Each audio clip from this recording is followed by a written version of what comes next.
that piece of merch was limited. You could only get it if you participated. So it created this strong sense of community, but it also reinforced cultural identity and a sense of team. It felt like there were a whole bunch of other like-minded non-Aboriginal people like me just waiting in the wings for the permission to be like, they were like, oh, finally, I am allowed. We're 30-something days to go. There is time for retailers to step up, because the last thing you want to do is look back in history and think, I wish I'd done more. Welcome to Add to Cart, Australia's leading e-commerce podcast that express delivers all you need to know in the fast-moving world of online retail. Here's your host, Bushy.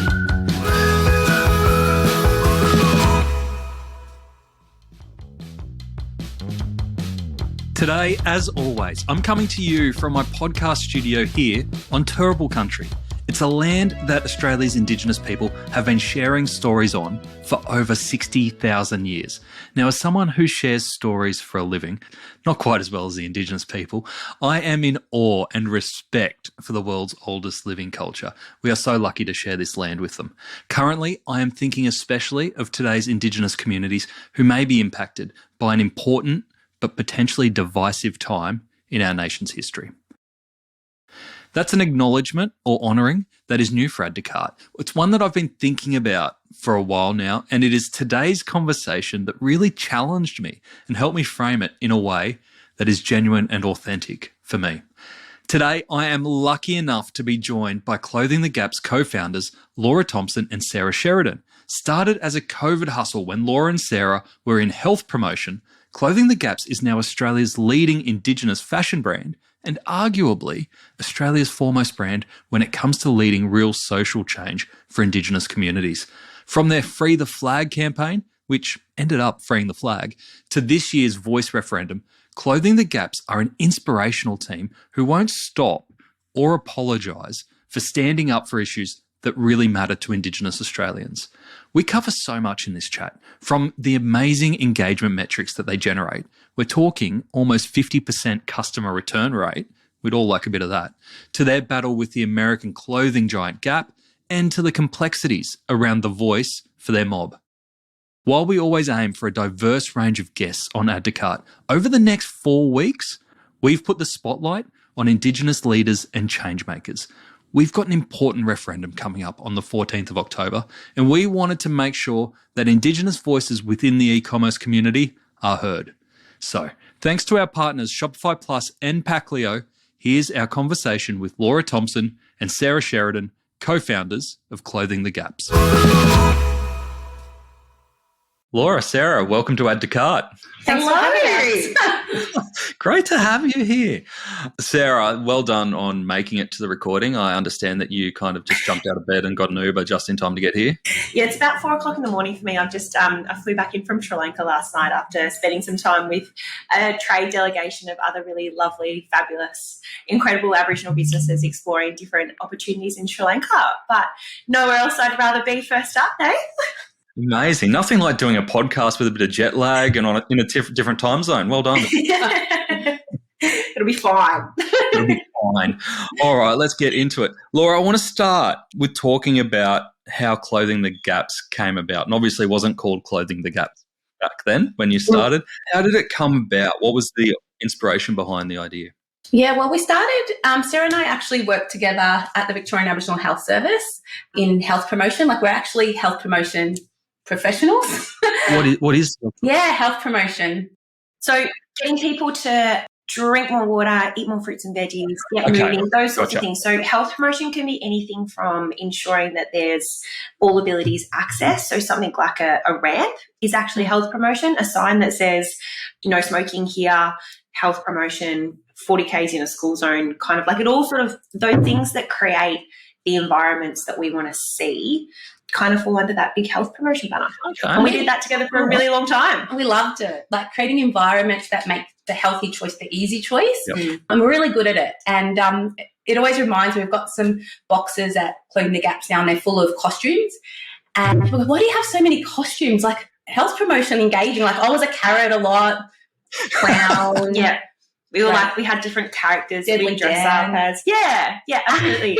So this whole, I guess like this whole bit of like engaging people in a conversation and then getting them to think differently, perhaps about how we move in the world and what environments look like is nothing new for us. Yeah. Okay. So we, so I was Sarah's boss. Sarah started with me on a placement, and then we just felt like this. It feels weird because I feel like I'm talking about my partner, but this connection. But no, I think we just had similar work styles, work ethic, and energy for the job and commitment. And after working together and really growing the team at the Victorian Aboriginal House, we did a great job there, if I do say so myself. Like, we left at a high, right? We left at a high where we thought we should start our own health promotion business, and that's what we did. So we started a health promotion business called Spark Health. It was, humble beginnings. People really enjoyed our style of community engagement, and we got to work with Aboriginal community right across Victoria, really. But we'd always been doing merch. So people often will say to us, they're like, oh, your health promotion, how on earth, where does the clothes thing come from? But if you came to 4 out of 6 of our health and wellbeing sessions, you got yourself a free piece of merch. So merch has always been there as like an integral thread of the health promotion program sort of recipe forever. It's a bribe, basically. Yeah. No. Carrot on a stick. No, we created cool merch. You could only get it if you came. But what that merch actually... Yeah, come get bribed by the carrot and the clown. Yeah, what could go wrong? That's why we're successful. Most things work like that. Community building right there. Exactly. But yeah, when we talk about the merch, and I'm joking when it's a bribe, but people wanted to work for it because that piece of merch was limited. You could only get it if you participated. So it created this strong sense of community, but it also reinforced cultural identity and a sense of team. So when you wore that running singlet, you knew that those people were going to hold you to account, that those are the people that you could call if you wanted a training partner or if you were struggling with your diet, these people have got your back. Cool. It's that unspoken connection bit through clothing. Yeah. So it's been really interesting because then out of we used to call it Spark Merch when we launched the consultancy, the health promotion consultancy, we still launched with a merch range as well. So we had like a hoodie, a singlet, and a front green, a customized front green. And it was called Spark Merch because we were called Spark Health. Yep. And we couldn't think of anything else better. No. And then we kind of eventually got to Closing the Gaps, thank goodness. Spark Merch was kind of bad. And then lockdown happened in 2020, and then all those programs that were running at Spark Health ceased. And they were like, God, how are we going to survive? We've got no soft money, no government funding. What are we going to do? Yeah. And we're like, everyone's going to be on their phones. Content's going to be king. What about we put a little bit more effort into our online brand? We don't have a whole lot more. And that coincided with the Black Lives Matter movement and the murder of George Floyd. And then every person wanted a black T-shirt, and we had some. Yeah, okay. And that's kind of how we started. It's been around for so much longer than that. No. 2020 we started Closing the Gap. Pretty much. And since then, Spark's been sort of tucked in and put to bed. Okay. And Spark Health has essentially become, what we really did was we transitioned all of the health promotion programs. So what we did in COVID as well, we pivoted early, like really early. It was like, I think I'd been watching too much Contagion. Like I knew what was coming. It was fine. I was like, we switched all of our programs to online really fast. Like we were the ones buying what are those things called, cameras and mics and stuff, like before they all got sold out, and pushed all of our programs online pretty quickly. But we knew that there was no more after that. So that's where the importance of really strengthening the brand was vital, because we were kind of like looking at the team being like, oh my God, we are not going to be able to keep the team. Yeah. And there was 3 people at the time, like Sarah and I and one other. Two others. We had Lena at the time. Yeah. And I think what happened with Spark Health, essentially we turned it into a not-for-profit, and it is now the Closing the Gaps Foundation. Gotcha. So essentially the T-shirts now fund the work of the Closing the Gaps Foundation. Ever scrolled through an e-commerce packaging website for fun? Nah, me neither. Until today. Pacleo is putting the joy into the packaging game. So let's play a game. I'll tell you the name of the Pacleo product, and you have to try and guess what kind of product they are. Fairy floss, compostable mailer, Queen Bee, honeycomb padded mailer. Here we go. Gummy shark, water activated tape. Now, if my jaded self thinks that this packaging is fun, imagine what your customers will think. Packleo is also eco-friendly, Australian-owned and operated, with same-day dispatch and 14-day returns. Now that's pure joy for everyone. Check out the Packleo range of e-commerce packaging options at packleo.com. That's Packleo, Packleo, Packleo.com. How long did it take you to realise that Clothing the Gaps by itself was a big enough business to go after? I think along the way, it would be amiss of me not to mention that we had 2 lawsuits in between that time. One with the Gap Clothing America because we're clothing the Gap, and they've trademarked the word Gap and clothing and stuff. What was your initial reaction when you heard that was coming at you? Did you go, "This is ridiculous, that'll never stand up," or were you like, it was pretty funny. So Gap Inc. liked one of our photos or started following us or something on socials, and one of the team screenshotted it and sent it through. I wish I still had the text feature. They were like, "Woohoo, how cool is this?" And my brain was like, "That's not good. That is not good." And then we got the cease and desist because we were so little. We got the notice of intent to defend their trademark. Yeah. So we just chucked it in the drawer for a bit, and we thought we didn't have enough money because we'll still spark merch. Yeah. We're in the middle of COVID. How are we going to fight this back? Let's just change our name. They gave us 6 months. We're like, we'll try and come up with another name. And we did that for a bit, and all the other names felt like they were trademarked as well. But in between then, we also received a cease and desist for using the Aboriginal flag on clothing. So we got the copyright, and we started the Free the Flag campaign. And it really started, we've got a lot of media attention from the campaigning and advocacy work that we're doing. 150,000 people signed our petition, Pride Not Profit, and we found ourselves dead set in the middle of a whirly thing, cyclone, for 2 years as we fought for equality with copyright with our flag. And we realised that the name become much more important to us because people were recognising us, because they were not just because of the clothes but because of the work we were doing in the advocacy space. You're starting out, you've pivoted the business during COVID, you're essentially starting a startup again, doing it for all the right reasons, got a foundation behind it, and then you hit with these lawsuits and you're like, oh, we're just trying to start something which is pretty simple really, and then it's just become overly complicated and legal. We never felt, honestly, I never felt sorry for us in all of it, because the eye was always on the prize, and I was always sort of surprised at the amount of people who say, "I'm so sorry Jack did that to you. That was the worst thing." I'm like, that only impacted on our business personally, whereas the flag copyright issue was impacting on Aboriginal people and, essentially Australians, the footy clubs, everyone nationally. And we had a community of support. So I would say that I think the way that we sort of process stuff, we're so small and we're so focused on the bigger picture that we don't really dwell in the details and get stuff done. And people often say oh, you fought for the flag for 2.5 years. Good on you. I'm like, we actually fought Gap for over 3, but we didn't talk about it publicly until we had a solution. Because as Will said, that was a Laura and I problem. That really did, what we called this really did, at the end of the day, we knew that our incredible community of supporters would hopefully come with us wherever we called ourselves. So really it was more of an internal issue than anything else. However, when we did reach an agreement with Gap, essentially, we lost a court case it wasn't a court case, but we lost a trademark tribunal hearing. It was declared that our brand names were deceptively misleading and similar, which is obviously ridiculous.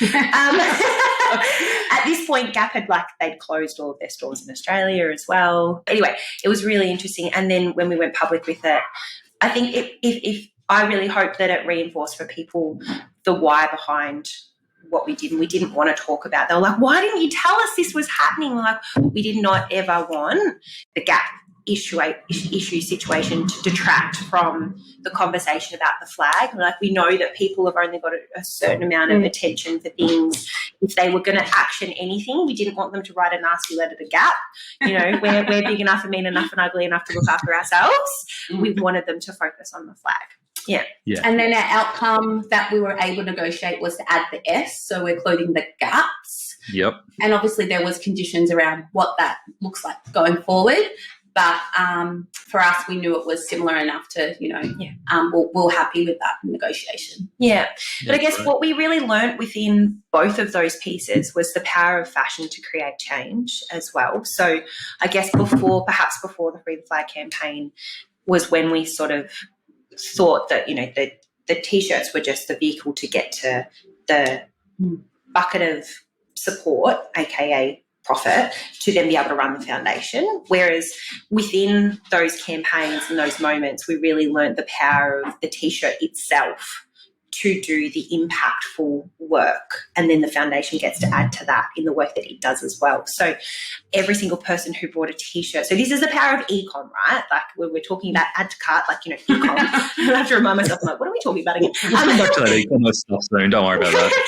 Every single person who bought a Free the Flag T-shirt, that whole product page, that product description was filled with information and facts and links to here's how to write a letter to your MP and have you signed the petition yet? And then every single person who wore that T-shirt out in the world was a roving billboard having those exact same conversations to, bring together people for social change to see the outcome that we eventually saw on the 25th of January 2022. So tell us about that outcome, because Laura, I can see you've got the new T-shirt, the Yes T-shirt with the flag on it. Tell us about the outcome. So I'm assuming it ended favourably. Yeah, look, it was an emotional day, I'd say. I remember it because it was the day before Australia Day or Invasion Day, Survival Day, 26th of January. And, it was an emotional day because it felt like we could stop fighting for Free the Flag. We could stop fighting and we could now use our platform to elevate other Aboriginal and Torres Strait Islander causes and campaigns and people, that we could finally lay this to rest. And what we saw is that the Aboriginal flag returned to the world pretty quickly, that people started using it again. We saw it back in Indigenous round in our national sports. And what I will say is, we realised the power of the T, but we also realised the power of allyship. And that was something new for Sarah and I. I mean, even though I'm Aboriginal and Sarah's non-Indigenous, we had this, partnership. But in our work at VARS, we hadn't really invited non-Indigenous people to step into that. Our programs were just focused on the Aboriginal and Torres Strait Islander community. But Closing the Gaps was very much about uniting people through fashion and cause, and that was new. So it was so cool to see non-Indigenous people step into this space and say, hey, we're going to support you and these causes. And that was different for me. I think that's when we talk about the power of the T, is actually about how do we activate the non-Indigenous community to share some of these loads and carry these conversations for the betterment of the whole of Australia. Into places perhaps where Wales doesn't normally, or, other Aboriginal people normally perhaps don't hang out too as well. That's the really cool part about wearing your values, really, is that you get to, and for me as a non-Aboriginal person, I'm in different spaces that Laws is perhaps not in as well, and being able to wear my values is a way of being able to ensure that conversation comes up wherever I go. Yeah, and you do such a great job of that on the website around labelling which products are ally-friendly, which ones are for mob, just to help people feel comfortable and to navigate it in a respectful way. I mean, that decision to do that in the business really come from, our community who kept saying, am I allowed to wear it? Hundreds of DMs. Is it culturally inappropriate? I don't want to offend anyone. I care so much about this, but I just want to make sure that I'm doing it in the right way. Yep. So it really came from that piece of, and I can speak to that very clearly as a non-Aboriginal person, it comes from that place of wanting to do the right thing, but wanting to ensure that you don't offend people in the process. Yeah. Which is coming from a real genuine place of care, but it was also just getting a little bit annoying in the process. The symbolism helped. It was really strange, and I guess for people listening, if you're getting that same question you DM, it probably is a really great sign that if you address that, sales will probably go up. And certainly for us, once we started labelling things as ally friendly and mob only, we saw an increase in sales because it made people more confident to fill their car. It felt like there were a whole bunch of other like-minded non-Aboriginal people like me, just waiting in the wings for the permission to be like, they were like, oh, finally, I am allowed. I needed that. It was just so weird that we needed to create a logo, like we talk about like the health logos, like a 5-star, or like we had to fully brand it, like you can wear it. It's like on a menu when you gluten intolerant or vegan, like you just look for the little like no wheat symbol. Like that's pretty much, I feel like, what non-Aboriginal people do on our website now, and it's just like scanned like me. It's great. Yeah.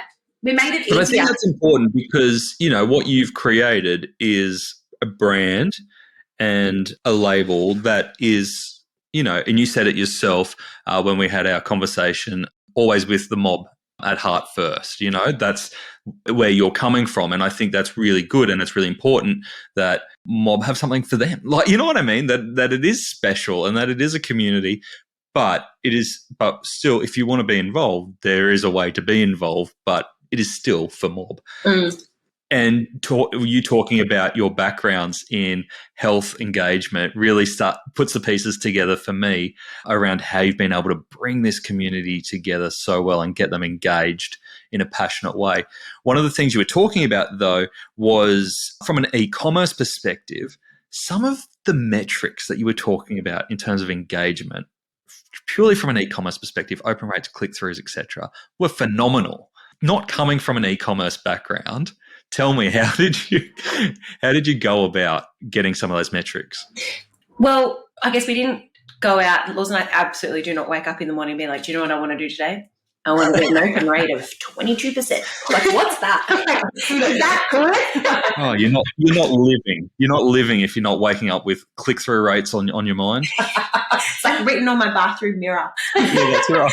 No, what we do is, I guess, like as you said, like, and we talk all the time about everything we do with mob in our heart. And I think when whatever those values are as a brand, if you keep those values and your purpose and the why really strongly at the core of every single one of your decisions, the outcomes follow from that, whether those outcomes are, seeing the Aboriginal flag be back in the public domain, or being able to have a really great business that's doing great stuff out in the world, because that's really important too. It flows through. So we've got a returning customer rate of almost 47%. Is that good, Nathan? Is that good? That is good. That is really good. Hang on to that. But what that speaks to, and that's why the one that I'm leading with, I've got a list, don't worry, because I had to write them. I'm not even joking. I could find them and write them down before we did this. Why I wanted to talk to that one is I think what we do, and I think this is one of the key things that I think has transferred across from health promotion, is that one of the key things of health promotion is you build a community of people who are on a journey towards something together, because we know that we get the best change when we've got peer-to-peer support and you've got other people that are trying to make the healthiest choice the best choice, right? So when you've got a community of supporters, we don't call our customers, they're our community of supporters, or for Laws, it's just, this is her community. And we know that when we keep them as a priority, they will want to spend more time with us. They want to be involved in what we're doing. They're on the journey with us. We're on the journey with them. It's a two-way relationship. It's not this top-down, we sell stuff to you, you buy stuff from us, we don't see you again. We actually don't know what we're selling next week. To be honest. Like, really? No, I made this last week. I'm pointing to my Yes T-shirt. And, we talk about mob at the heart, and I think that's why we've been so successful, is because we're responding to the issues that are happening, agile. Those conversations in the moment. So if the nation's talking about it and it's impacting on Aboriginal and Torres Strait Islander people, we think, well, is there a piece of merch that could create a conversation about that in the world? And most importantly, to Sarah's point, what's that action that you can take whilst you're wearing the T-shirt? So I think the success of the business has been built around, not about the clothes, but around the education, the campaigning, the resources, and building this community, because we spend more time thinking about education and content and less time about clothes. And we were, like yourself, Nathan, you're wearing our Voice Treaty Truth shirt. And for a while we thought, there are three very important conversations, and perhaps we wouldn't make a T-shirt that told people, how to vote. We weren't always certain that that's what we're going to do until, I'd like to say it was more thought out until all of our guts were like, no, it's like actually we feel like we need to take that step right now, and it's important that we make this tea. And, for the Add to Cart people, this is our favourite button. Continue to sell when out of stock. So we've got a great manufacturer. We knew we could turn this T-shirt over really soon. We sold it through just putting an image on Photoshop. And we sold 500 teas straight away, and we knew this was going to be a winner. But before we even made any. Beautiful. And then we made our manufacturer work all weekend. And that is the beauty of local manufacturing, my friends. But I guess everything that we do comes from conversations that are happening in community. Yeah. Yeah, as Laura said, voice, treaty, truth, they are three really important conversations. And where we started with that is just at the voice, and seeing, October 14 be a successful referendum is the conversation that we want to have right now, that we hope will then lead to treaty and truth-telling in the process of that as well. Yeah, absolutely. And you're in a unique position there because, yes, you are an e-commerce retailer. Yes, you're a fashion brand. But as you said, Indigenous issues and awareness raising is at the heart of everything that you do. So you firmly really plant yourself out there. I can imagine that as you are now starting to take a stand and you're putting out a position of yes, but also free the flag. You've done it, you've got a history of that. There must be a certain amount of backlash that comes with that as well. I mean, it's never any, cause that's happening within a space isn't without its complexities. And I really hope that people who know Laura and I really well and have been following the brand for quite some time understand the integrity with which we try to navigate those complexities as well. Yeah. I mean, I'm not going to sit here and say it's easy for businesses to take on social responsibility, but certainly what we've learned through the brand, and Sarah and I have never ran a business before. Sarah come to me as a uni student. And, certainly I spent a life working in Aboriginal community control, but people, we talk about self-determination a lot, and I always say I've never felt more self-determined than I have in business, and that is why I love being part of the business community, because other businesses can do what we're doing as well, is really step up and think, hey, you've got a reconciliation action plan, you've got corporate social responsibility. How can we, and might not be to the extent as Closing the Gaps, because that's one of our core values, but how do we use our platforms and businesses to create social change? Because I heard this quote once that brands have more power than or influence than politicians. We certainly have more followers, all the brands. So you think about that though. People listen to brands and they're a big part of our lives, and we can use our businesses to actually as a force for good, really. And I absolutely love business in that we have the opportunity to do good in the way that we do business as well. You don't have to be a not-for-profit, or you don't even have to be a social enterprise to do good. Every single dollar, as a human, as a consumer, every dollar that you spend shapes the way that this world looks. But as a business, that buying power, those dollars are more, and that buying power is bigger, and that ad spend is bigger, and that platform is bigger. We don't exist as individuals in silos, and businesses shouldn't have the privilege to sit back and say, this is not my thing to be a part of as well. Every single business in this country and around the world has the opportunity to choose how they show up in spaces in every moment, whether that's in their procurement or whether that's in who's in their ads, who's making their ads, who's making people gorgeous for their ads. And we really saw this sort of conscious consumerism shift throughout COVID as well, in that people took to brands with a different lens and really asked them what they were doing and how they were doing it. So there's, brands have a responsibility, and it's not okay to sit behind the C-suite door anymore and go, not my problem. Yeah. Because it is. And it's not just because it's good for, it is good for business, I'd say that, when you lead with your values, but you've also got an opportunity as a business to do this. You're not restricted. For someone who come from government funding, where the government told me what I had to talk about and when and how, and in business, we don't have any of those constraints. So we're free agents. Do you feel there's enough businesses out there that are using their voice for good? Yeah, I think there are lots. So there are great examples of that. Yeah, absolutely. We think about I'll share with you some moments for us. When we think about the Free the Flag campaign, Minor Figures, the coffee company, Yep. they leveraged their advertising spend on billboards and gave us some billboards. Yeah. So say if they had 100 billboards in Melbourne, they allocated a percentage of those to us. So they used their buying power to go back to their billboard supplier and be like, throw in a couple of extra for us, will you? Yeah, nice. And they gave them to us. We see there's so many examples. It'd be good to give people more real life examples of what some of those things look like. Other people have done a really great job of resharing and supporting us. We'll go with supporting us with content as well. We worked with Key, the sunglasses brand. Play, I will say, for a while.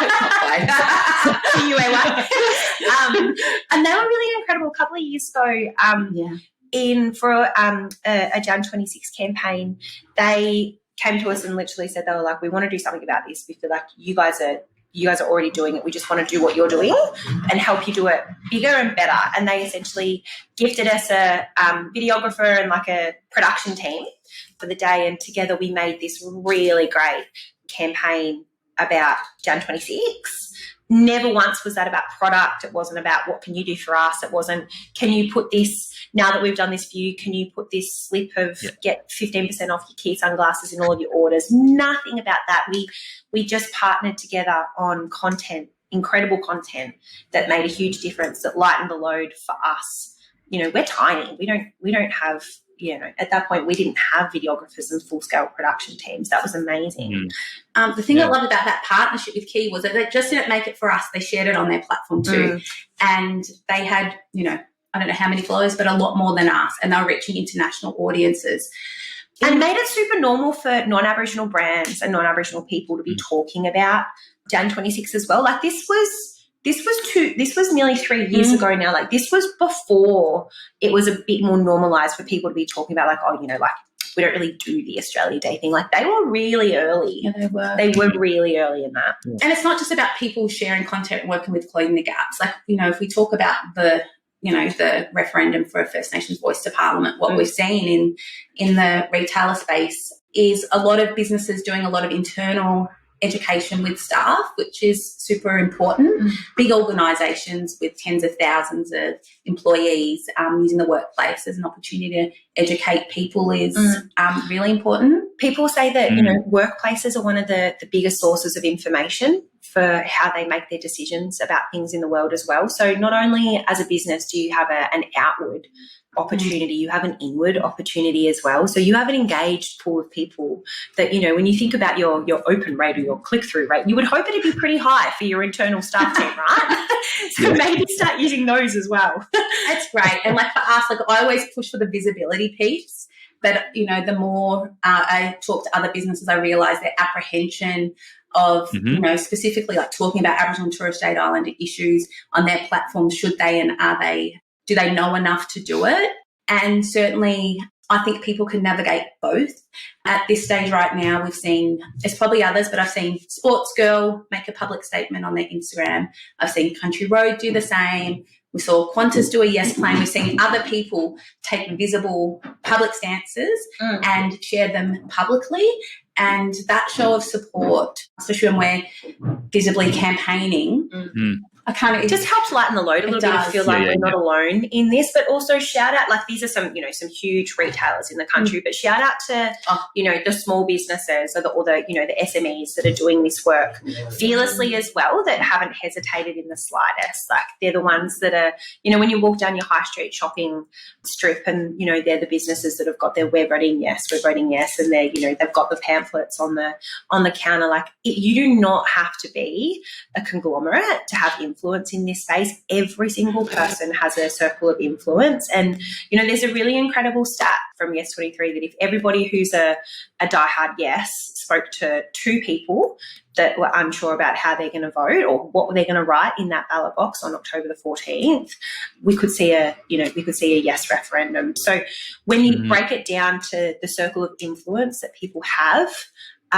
it doesn't matter whether you've got 10,000 staff or two, having those conversations. We've been saying for the last little while, like every conversation counts at this point, and it really does.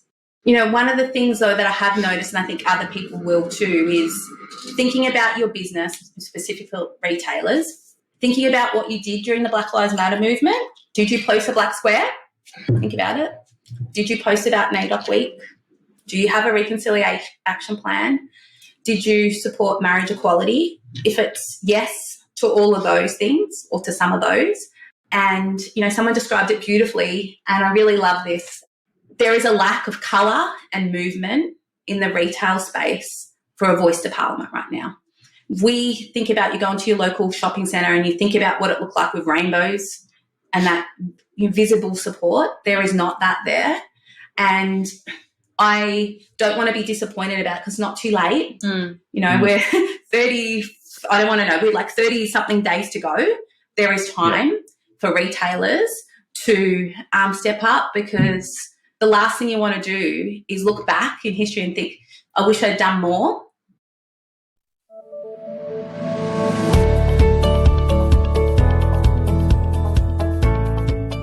Shopify have put together their version of the Australian e-commerce Avengers. 10 e-commerce experts, including me, unfortunately, I think I'm the Hawkeye of the group, to give you tips on how to set yourself up for success this year. You'll even recognise some of the contributors from past Add to Cart episodes. Mark Bartzer, Kelly Slessor, Paul Waddy, Lisa Jones, and more will share tips from how to create great discounts, how to boost conversion rates, optimize email and SMS, even use AI to drive sales. It's all in there.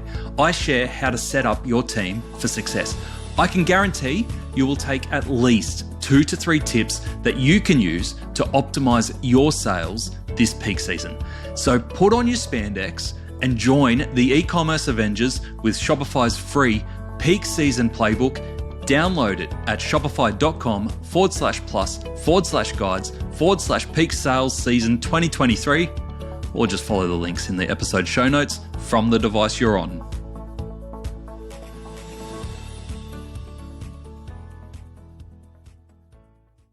Why do you think it is invisible? I think there's fear of getting it wrong as well. I think, which we see from non-Aboriginal people and businesses around lots of different Aboriginal causes, is that they don't want to get it wrong.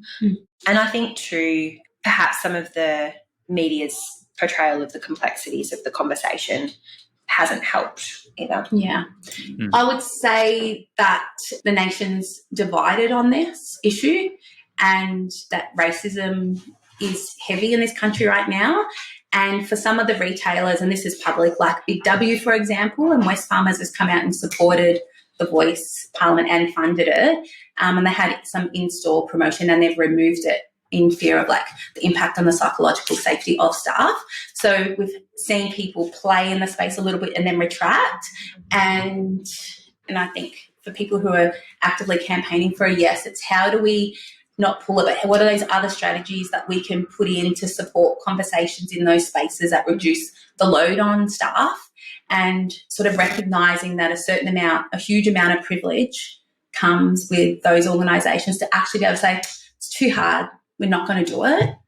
Because certainly for Aboriginal people and Black organisations like ours, it's hard for us too, especially with so many Aboriginal staff that are feeling that the decision's about them and we're still doing it. So this allyship in retail, I really believe, like, post-referendum, I know personally I will look back on those retailers and say, thanks for standing with us. And I think community will as well, because there's a certain sense of bravery that comes in it, but there will be a sense of respect for them as well. Yeah.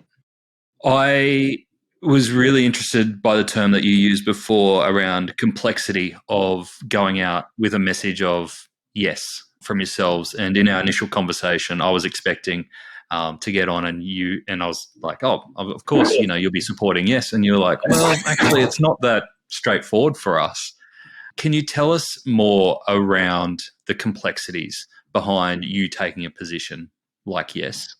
I think when you talk to Aboriginal people around it, it's just probably a sense of understanding for Aboriginal people who are voting no. For a lot of Aboriginal people voting no, and it's often referred to as a progressive no, is that they're voting no not because they don't want a voice, treaty or truth. They just think there's a different pathway to that, but essentially we want better outcomes for mob, and we don't think that the status quo is okay. So certainly, we're just being sort of respectful about how do we make sure that on our journey to making a public statement, we're respectful of the mob, that we keep in the heart to them, and that we're not further alienating Aboriginal people who are working towards best outcomes for mob. Yeah, that's where we've been, and we're doing lots of listenings, internal surveys with our community online as well around how they're feeling about it. Yeah. With Australia's Indigenous population representing about 3% of Australia, is that right? The reality is that the vote is going to come down to non-Indigenous Australia, really, isn't it? At 97% with equal vote. How are you seeing the positioning there between the types of groups out there that you're seeing are voting yes and voting no at the moment? I guess what we're seeing four sort of pretty clear camps, and on either sides of of the four. And for your podcast listeners that aren't watching this, I'm holding four fingers up in the air. On one side is people who are just like, yes, this is it. There is no questions. It makes perfect sense to me. Great decision. Love it. Voting yes. Mm-hmm. On the complete opposite side of that, so podcast listeners, put four hands up in the air. One finger on the other end is absolutely yes. The other side is absolutely no. And I would call this a racist no, essentially. Mm. It is a hardcore no. It is no that is fueled with fear and division and coming from, places of, and I'm using quotation marks now for our listeners, things like, Aboriginal people already get enough. This is too much. They'll have too much power, all of those sorts of things. And they will not be swayed. They are no. And that's a scary no, right? Terrifying. Then there's I would say like the yes and, which is sort of in the middle, but leaning, they're next to our yes, hardcore yeses. Yes and there needs to be, more accountability from the government. Yes and this is not it. This is not going to solve everything. Yes, and there has to be a pathway to treaty. And yes, and we need more truth telling. And yes, and there needs to be bigger change. Mm-hmm. And then there's what we'll call the progressive no, or the Aboriginal no, is that this is holding government. This is no because what is offered on the table right now is not enough.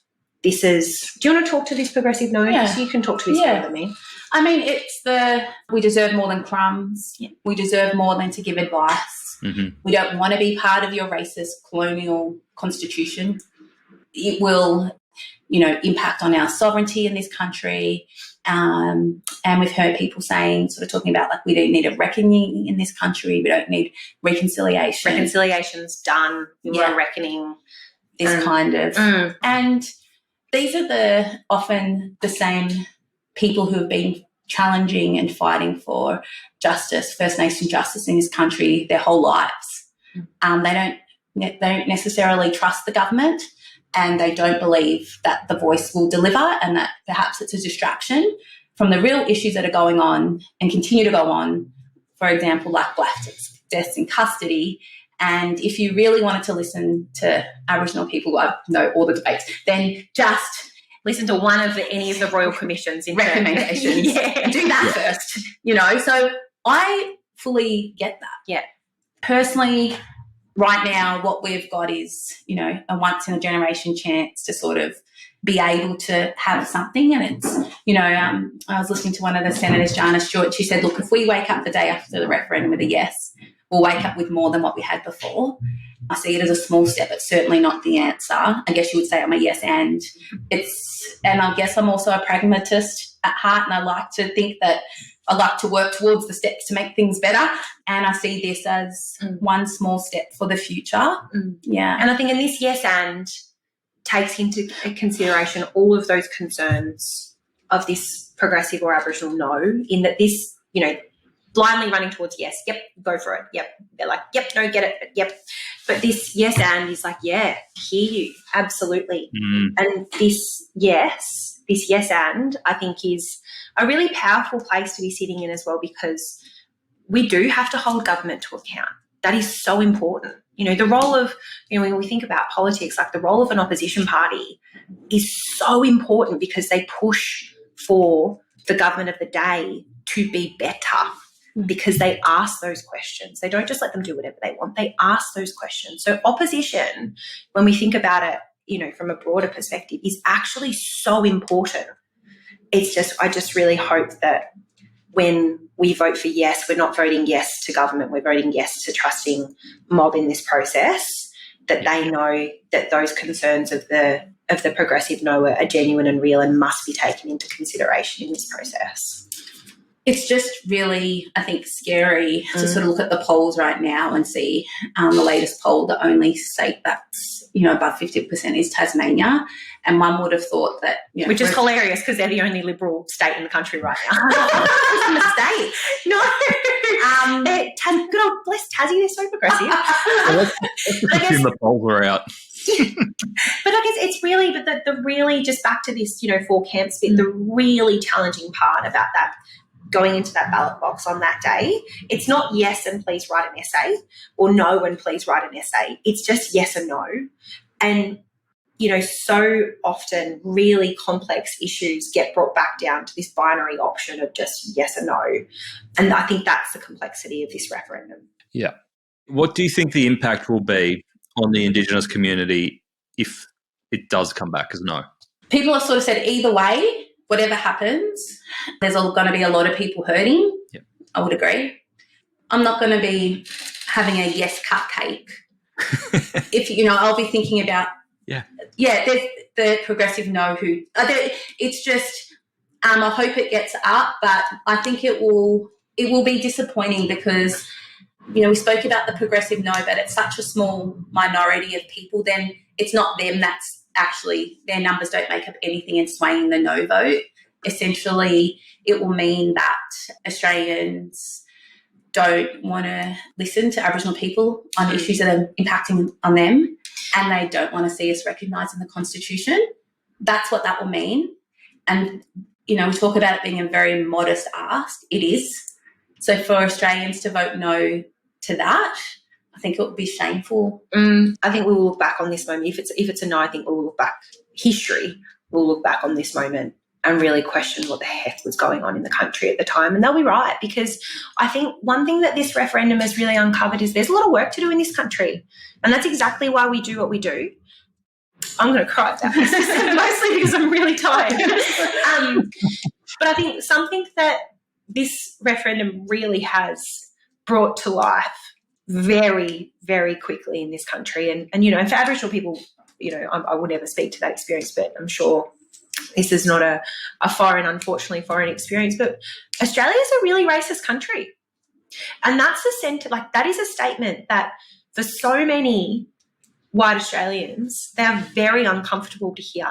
But if you look at the media right now, you look at, anybody's Facebook feeds, it's there, it's blatant. And it's time for Australia to sit back and look at that and go, we can choose right now whether or not this is how we're going to continue, or whether this is the line in the sand that I hope this reckoning comes from, to be honest, that this is enough. Yeah.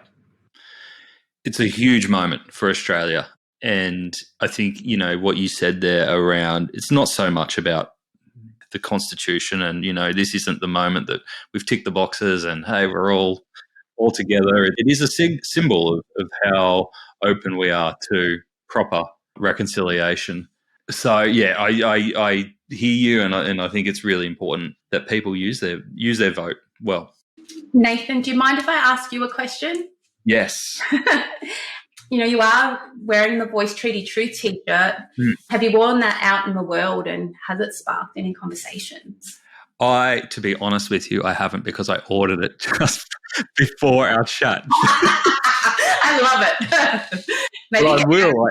I absolutely intend to, because I went to buy one. I went to buy a Yes one because I read the book around voting for Yes that was written by Kerry O'Brien, I think, and I can't remember. It was someone else who wrote it as well. But I read that in one day, and I totally understood actually how simple the question was and the impact that it can have, and how it was wrapped up in the Uluru Statement and the context of it to exactly what you've been talking about, that this is just one thing that we're talking about. This isn't everything. This is just the start of everything. And that's where I went, Voice Treaty Truth is actually more important than saying a Yes shirt for me. So this is something that I bought because I can wear this well beyond the vote. So I absolutely intend to.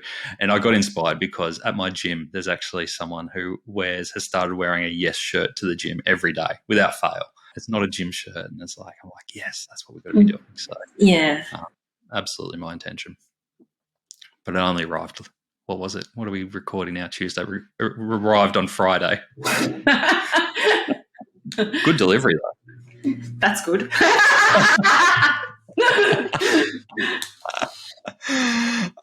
The other thing you did challenge, and I like being challenged, I think it's really important. The thing you challenged me on in our initial chat was why I don't have an acknowledgement of country at the start of Add to Cart.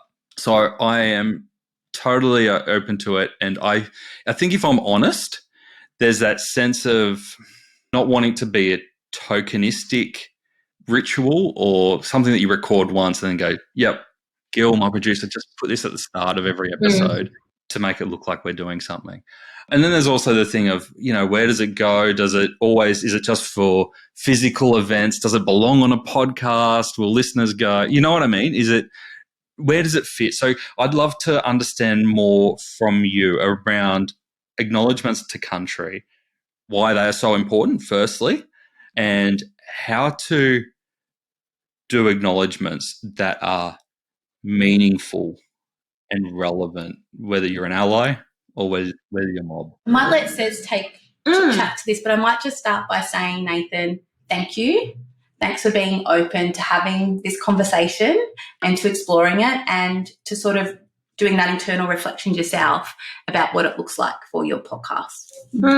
I think they're all really common questions. I'm actually really glad that we're having this chat because it's that exact same piece we were talking to before about non-Aboriginal brands and trying to work through how they talk about the voice. They don't want to get it. They care so much about it, but they don't want to get it wrong. So often when I ask people, when I ask other non-Aboriginal people, like, I just noticed that you didn't do an acknowledgement. Do you want to chat to me about, do you have any questions about, I'm a safe person to chat this through, let's chat. I didn't want to pronounce it wrong. I didn't want to offend anybody, all of those sorts of things. So they're super normal.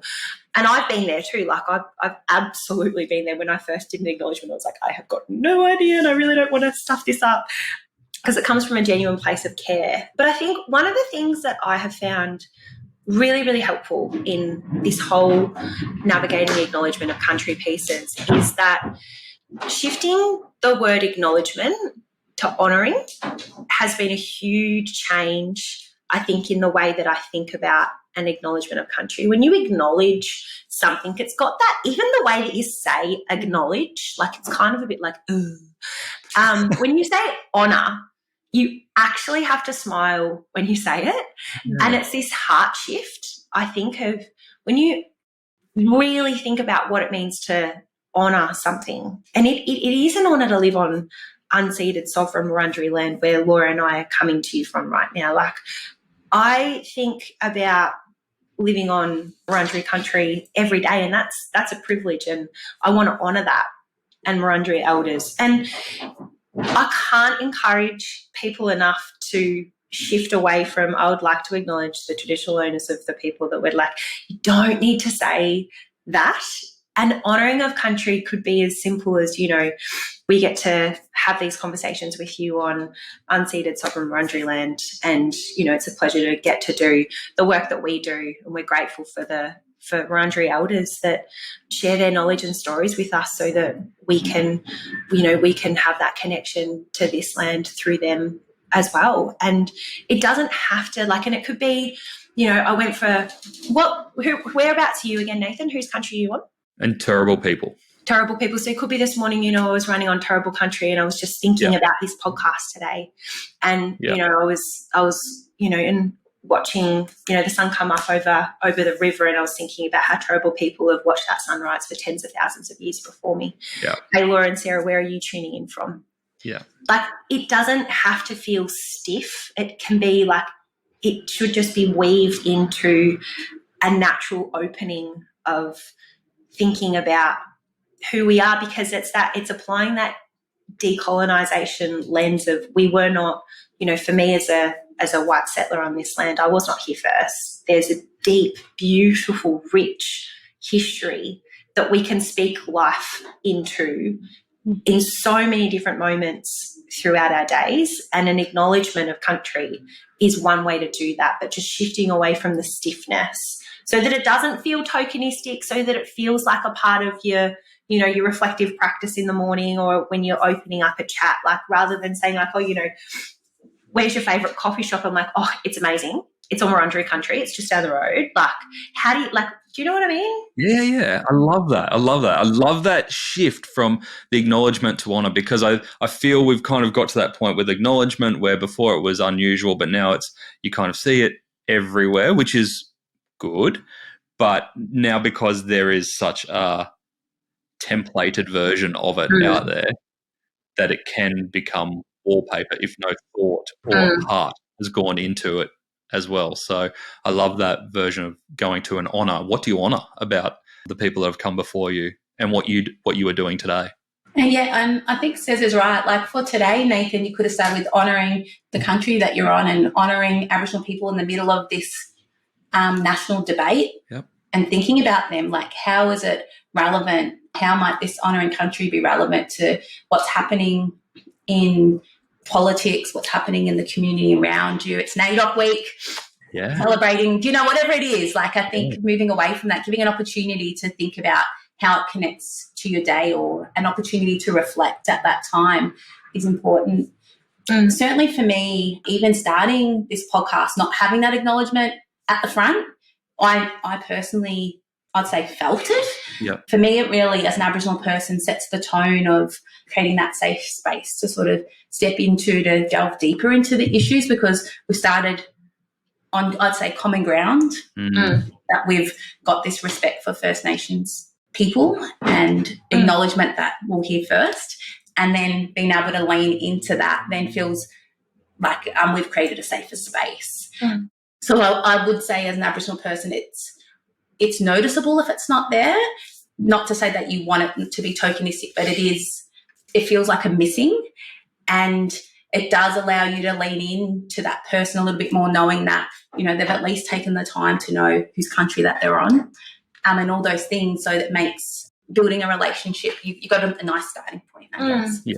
And I think for other guests as well, it's an opportunity to either knowledge share about the countries that if you're coming from tuning in from different places. It's a really lovely opportunity to knowledge share. And then for you, Nath, if you're chatting, like doing your pre-chat with guests, and letting them know that at the start of our chat, you know, I'm going to talk about Turrbal country and I'm going to share something, I'd really love for you to start thinking about the country that you're on, and perhaps that might challenge them a little bit, and perhaps might, if they're a non-Aboriginal person as well, it perhaps might actually require them to go and do some homework, and that's an opportunity as well. I love it. For businesses, you know, it's something that it's low risk, that they can easily build into their, you know, into their carts. I want to say into their carts with Australia's traditional place names that they've got. You know, we've were early adopters of that, adding an extra field. So shout out to the incredible Rachel McPhail. Australia Post eventually came on with the program. So not Australia Post that did it. Yeah. So all it is, so if you're in Shopify, all you need to do is, and like any of your major e-com platforms will have the exact same process in the background, I'm assuming.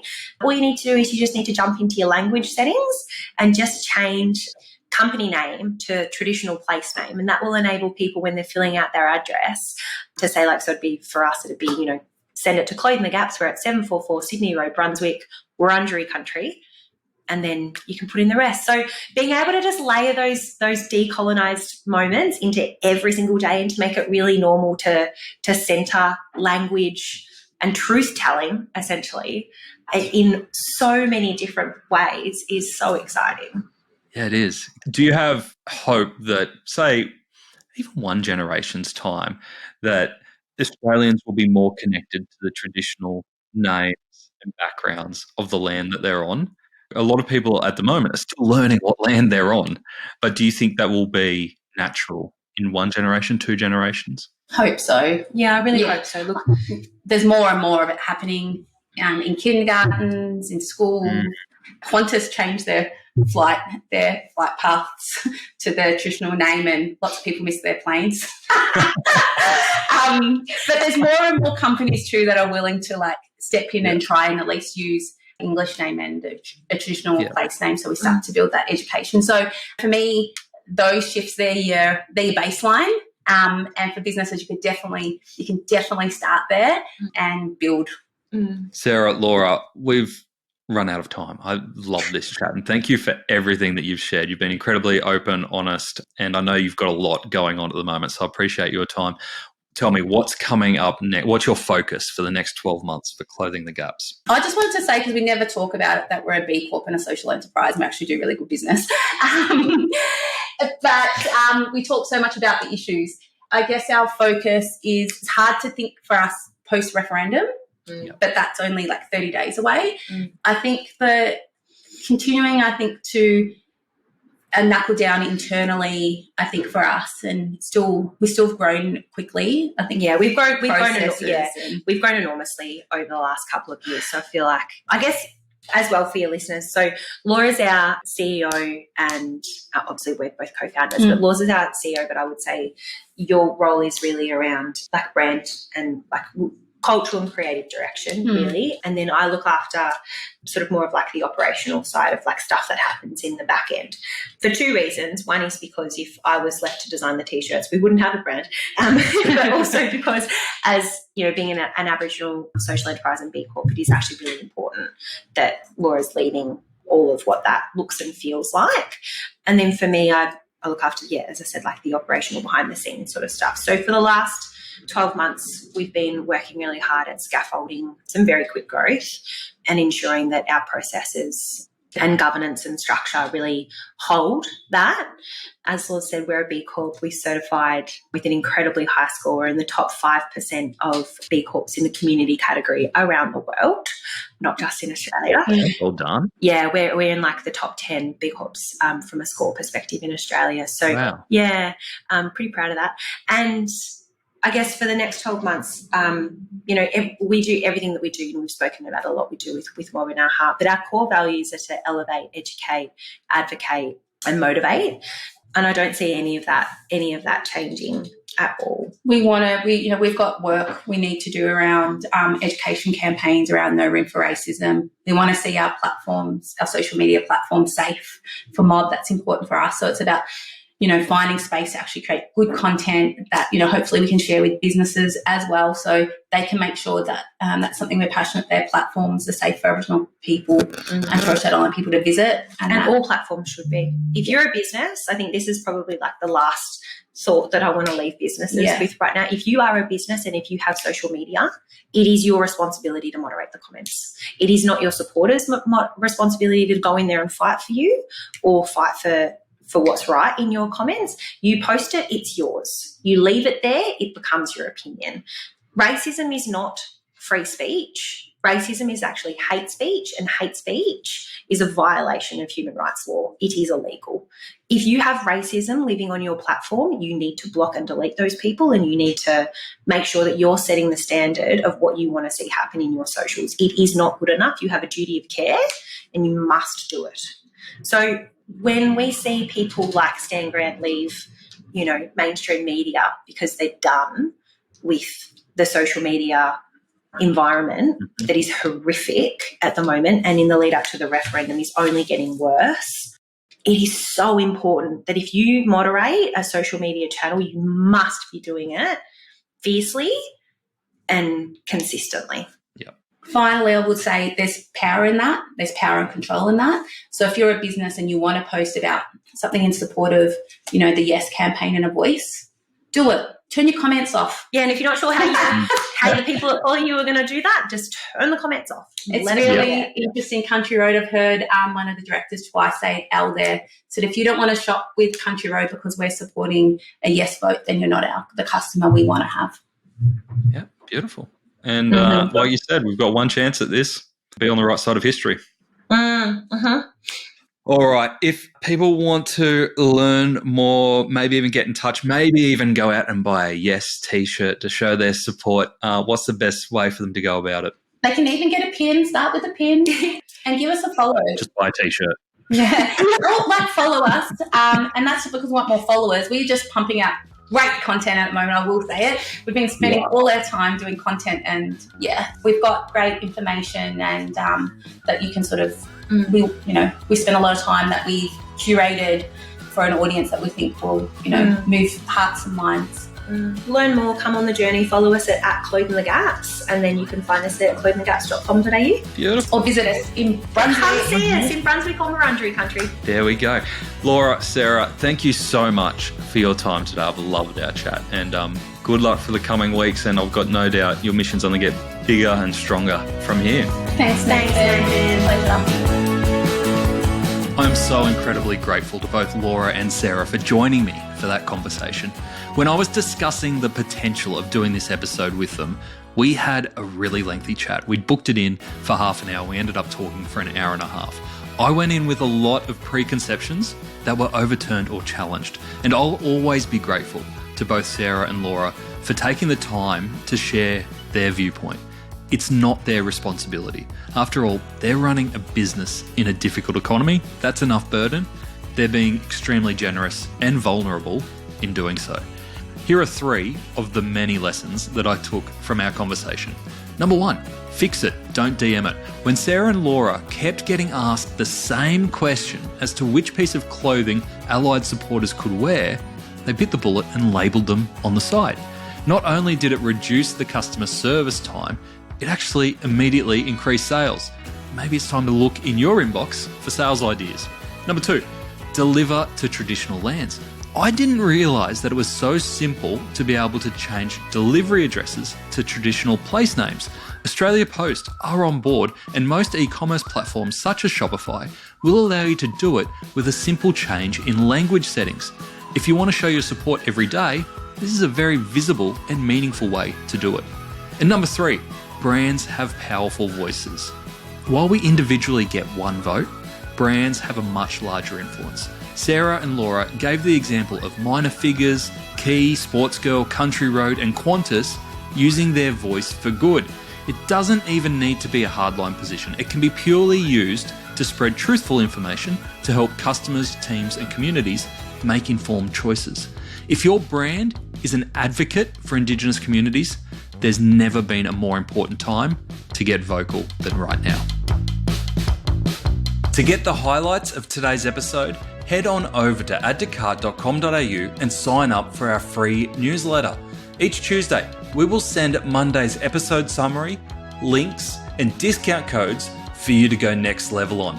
And if you're looking to explore your next e-commerce opportunity, come and visit us at eSuite. We're a dedicated e-commerce talent agency connecting the best e-commerce talent with the fastest growing brands in Australia. Head on over to eSuitetalent.com.au where you can download the free e-commerce salary guide and sign up to our weekly e-commerce job emails. Thanks for listening, and until next time, keep those customers adding to cart.